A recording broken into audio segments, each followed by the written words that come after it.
मोहम्मद बिन तुगलक। आज हम मोहम्मद बिन तुगलक के बारे में अध्ययन करेंगे, जिसमें सबसे पहली बात आती है उसका राज्यारोहण जो है वो कब और किस प्रकार से हुआ था। कि गयासुद्दीन की मृत्यु के बाद में फरवरी या फिर मार्च 1325 ईस्वी में उलुग खां दिल्ली के सिंहासन पर बैठा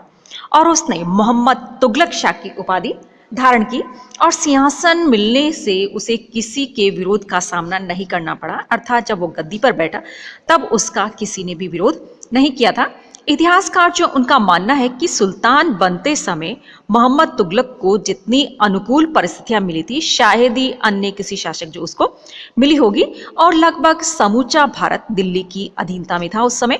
और सल्तनत के सभी अमीरों और अधिकारियों तथा जनता ने उसके राज्यारोहण जो उसका पूरा स्वागत और समर्थन किया था। अर्थात जब वह गद्दी पर बैठा था तब उसका कोई भी विरोध करने वाला नहीं था और सबने उसको स्वीकार कर लिया था। और राजकोष में भी धन की उस समय कोई कमी नहीं थी और उसे अपने पिता से विरासत में एक बहुत ही अच्छा सुसंगठित और व्यवस्थित प्रशासन व्यवस्था जो थी वो भी मिली थी। वह स्वयं भी बहुत ही योग्य और बहुमुखी प्रतिभा का व्यक्ति था, फिर भी उसे अंत में घोर असफलता का मुंह देखना पड़ा था। अब देखते हैं कि आखिर ऐसी उसकी कौन कौन सी नीतियां थी जिसने कि उसको फेलियर कर दिया था। जिसमें सबसे पहली बात आती राजत्व का सिद्धांत, कि मोहम्मद तुगलक राजा के दैवीय अधिकार जो उनको मानने वाला शासक था और वह राजा को पृथ्वी पर ईश्वर की छाया मानता था और उसका विश्वास था कि ईश्वर ही अपनी इच्छा से किसी व्यक्ति जो उसको राजा का पद देता है, इसीलिए अन्य लोगों को बिना किसी विरोध के राजा की जो आज्ञाएं होती है उनका पालन करना चाहिए। और वह अपने आप को सर्वप्रभुत्व संपन्न शासक समझता था और ईश्वर के प्रतिनिधि के रूप में अपने अमीरों और अधिकारियों तथा प्रजा से स्वामी भक्ति प्राप्त करना अपना अधिकार समझता था। वस्तुतः वह अपने युग का एक बहुत ही अत्यधिक स्वेच्छाचारी और निरंकुश शासक था, जिसकी असीमित शक्तियों एवं अधिकारों पर किसी भी प्रकार का अंकुश नहीं था।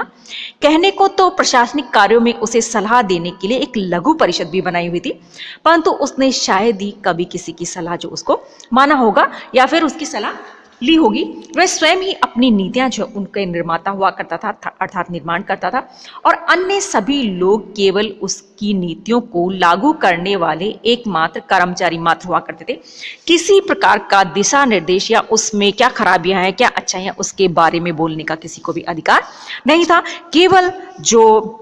मोहम्मद बिन तुगलक जो उसके द्वारा जो आदेश दे दिए जाते थे उनको जो उनके अधिकारी थे सिर्फ उनको फॉलो ही करना पड़ता था, भले ही से वो अच्छे हैं या बुरे हैं। कहा जाता है कि मोहम्मद तुगलक अपने युग का एक महान विद्वान भी था। उसने इस्लाम के धार्मिक ग्रंथ और कानून जो था उसका बहुत ही अच्छे से डिटेल में स्टडी कर रखी थी और सुल्तान बनने के बाद अलाउद्दीन की भांति धर्म को राजनीति से दूर रखने की उसने नीति अपनाई थी।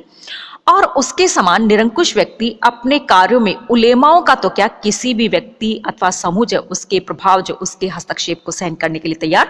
नहीं था। और इसी वजह से उसने उलेमाओं से कभी भी प्रशासनिक मामले जो उसमें किसी प्रकार की सलाह नहीं ली थी और न ही उन्हें किसी प्रकार की रियायतें या छूट या जो उपलब्धियां जो वो दी थी। इतना ही नहीं, जब कभी उलेमा वर्ग का कोई भी मेंबर राजकीय धन के गबन या अन्य मामलों में किसी प्रकार का अपराधी पाया जाता था तो मोहम्मद तुगलक उसे भी सामान्य अपराधियों के भांति ही सजा देता था। उलेमा वर्ग के विरोध का प्रमुख कारण यही रहा था कि सुल्तान ने उन्हें महत्वपूर्ण स्थिति से सामान्य लोगों की स्थिति में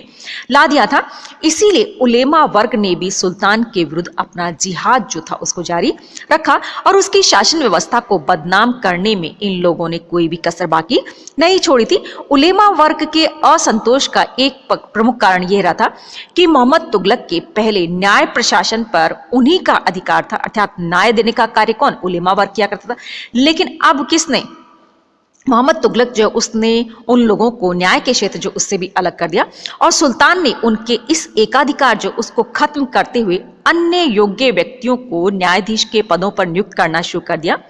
उलेमा वर्ग के निर्णयों को बदलने में वे तनिक भी नहीं हिचकिचाता था, क्योंकि सुल्तान स्वयं ही न्याय का अंतिम स्रोत माना जाता था। इसलिए उसके निर्णय के विरुद्ध कहीं पर भी अपील नहीं की जा सकती थी। सुल्तान मोहम्मद तुगलक ने धार्मिक सहिष्णुता का परिचय देते हुए हिंदुओं के साथ अच्छा व्यवहार किया और अपने पूर्व अधिकारियों की भांति उन पर अत्याचार नहीं किए थे, अर्थात उसने धार्मिक सहिष्णुता की नीति अपनाई थी और यही कारण था कि उलेमा वर्ग जो था उसका विरोधी बन गया था।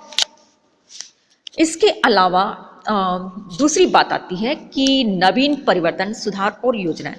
कहा जाता है कि मोहम्मद बिन तुगलक जो उसको नए नए प्रयोग करने के या फिर नए नई योजनाएं जो उनको लागू करने का शौक था और उसने इस प्रकार से कई योजनाएं, नए नए परिवर्तन किए, कई योजनाएं लागू की थी। अब देखते हैं कि वो कौन कौन सी योजनाएं थी और उसमें क्या कमियां थी और क्या अच्छाइयां थी जिसने कि सुल्तान को बदनाम किया।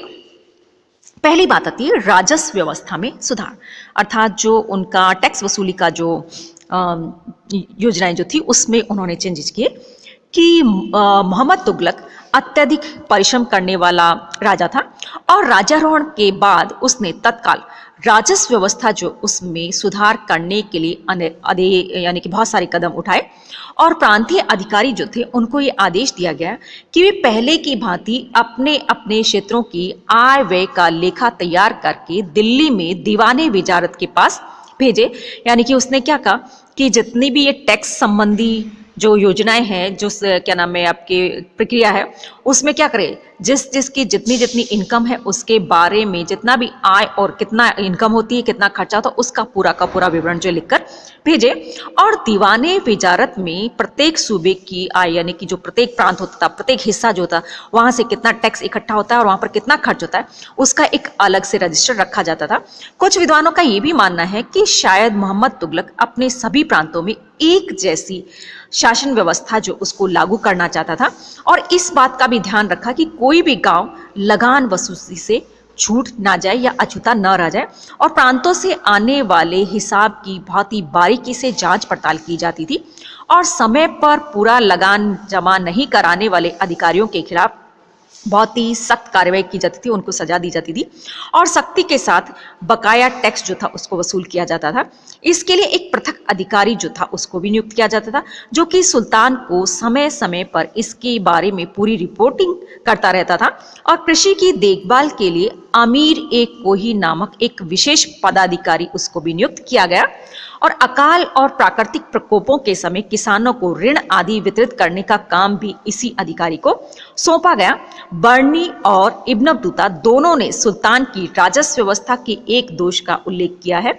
और वह है इजारेदारी प्रथा, अर्थात लगान वसूली के काम को ठेके पर देना। यानी कि जो टैक्स वसूल करने का काम जो था वो किसके ऊपर, ठेके पर दिया जाता था। और इसमें क्या होता था, बोली लगती थी कि कौन व्यक्ति जो है सबसे ज्यादा टैक्स वसूल करके राजकोष में जमा कराएगा। तो जो व्यक्ति ज्यादा से ज्यादा टैक्स वसूल करके जमा कराने के लिए कहता था उसी को वो ठेका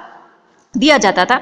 तो इस वजह से क्या होता था, बहुत सारी परेशानियां जो वो भी उनका भी सामना करना पड़ता था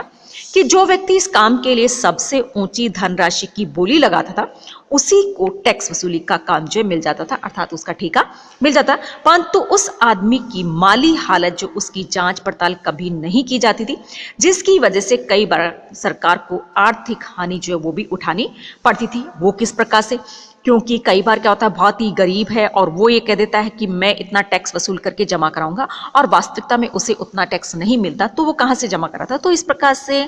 कई बार हानि जो है वो भी उठानी पड़ती थी।